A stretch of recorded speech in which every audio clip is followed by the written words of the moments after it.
네, 한 주간 발생한 주요 뉴스를 재정리해보는 뉴스 헤드라인 파헤치기 시간입니다. 오늘은 뉴스민 이상원 기자와 전화 연결해서 자세한 내용 알아보겠습니다. 안녕하십니까? 안녕하세요. 네, 우선 이번 한 주 대구 경북 주요 뉴스가 어떤 것들이 있었는지 헤드라인 먼저 정리해 주실까요?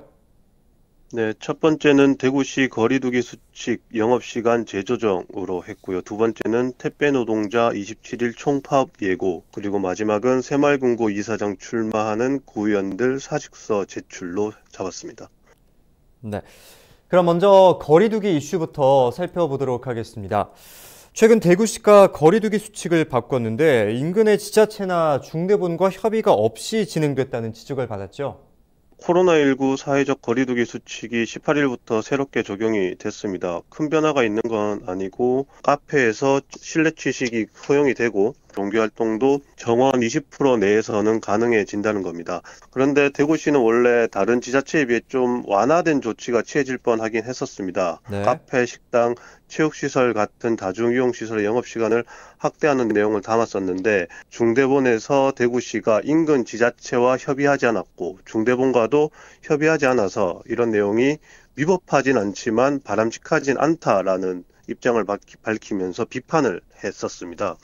그러면서 대구시는 밤 11시 영업시간 부분을 철회하고 밤 9시 영업시간으로 변경하는 해프닝을 겪었습니다. 네, 서로 소통이 원활하게 이루어지지 않은 모습이었는데 그렇다면 중대본 실무자의 언급에 대한 대구시 입장은 어땠습니까? 대구시는 인근 지자체와 협의를 해서 밤 11시 영업 제한이라는 결정을 했다라는 입장을 냈었었는데요.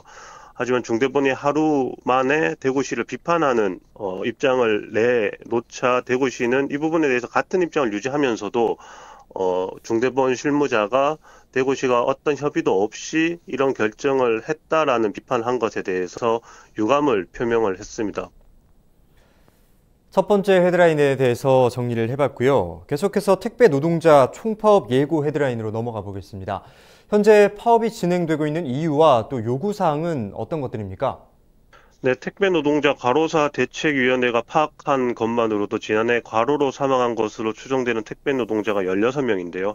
지난해 12월에 이런 문제를 해결해 보자고 정부와 대책위, 종사자 단체 등이 모여서 택배 노동자 과로사 대책을 위한 사회적 합의기구라는 걸 만들었는데 택배 노동자는 장시간 노동과 과로사를 막기 위해서 택배 분류 작업을 택배 업체가 책임져야 한다고 요구하고 있지만 이 문제가 여전히 답보 상태인 것으로 전해집니다. 이들은 지난 19일에 열린 합의기구 5차 회의에서 이 부분에 대한 합의가 이루어지지 않으면 총파업에 들어가겠다고 공언을 했는데 결과적으로 19일에 합의는 이루어지지 못했고 총파업 찬반 투표가 진행이 되고 있습니다. 투표 결과가 찬성으로 기울면 27일부터 총파업에 들어갑니다.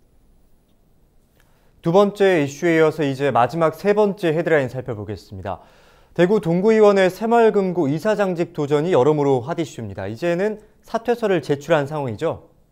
국민의힘 소속의 이윤영 동구의원이 새마을금고 이사장 선거에 나서기 위해서 구의원 사퇴 의사를 밝혔습니다. 동구의회는 18일에 운영위원회를 통해서 사퇴서 처리를 결정할 예정이었는데 최종 결정은 그날 하지 못한 것으로 확인이 됩니다. 아마도 처리될 가능성은 높아 보입니다. 의원 본인이 자진해서 사퇴하겠다고 하는 상황에서 본인이 철회하지 않는 이상 이를 불허할 근거도 마땅히 없기 때문입니다. 올 4월로 예정된 재보궐선거를 해도 약 1년 정도만 임기를 하는 거여서 구의회에서는 재보궐선거를 하지 않는 방향으로 일단은 논의를 하고 있는 것으로 전해지고 있습니다. 공직선거법상으로 의원 정수의 4분의 1 이상의 빈자리가 발생하지 않으면 반드시 재보궐선거를 실시하지 않아도 되기 때문입니다. 이처럼 문제가 발생한 상황에서 아무래도 무책임론과 혈세 논란 지적이 일고 있는데 어떻게 생각하십니까? 네, 재보궐선거에 들어가는 비용만 해도 억대가 넘어가기 때문에 혈세 논란은 당연히 일 수밖에 없는데요. 이런 일들은 이번이 처음이 아니긴 합니다. 대구 같은 경우에만 해도 구의원이 새마을금고 이사장에 도전하면서 논란을 일으킨 사례가 이전에도 여러 차례 확인이 됐는데 새마을금고 이사장이 되면은 1억 원이 넘는 연봉을 받을 수 있고 그 밖에 업무 추진비에 이런저런 지역의 이권에 개입할 수 있는 길이 열리기 때문이기도 합니다.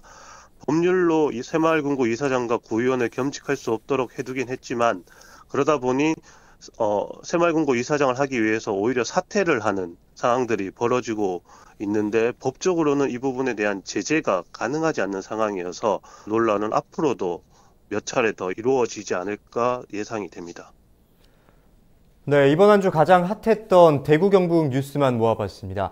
대구시의 사회적 거리두기 수칙 변경 논란부터 이 특배 노동자들의 총파업 예고, 그리고 구의원들의 새마을금고 이사장 도전 뉴스까지 뉴스 헤드라인 파헤치기 오늘 여기까지 듣겠습니다. 오늘 말씀 고맙습니다. 네, 감사합니다. 네, 지금까지 이상원 뉴스민 기자였습니다.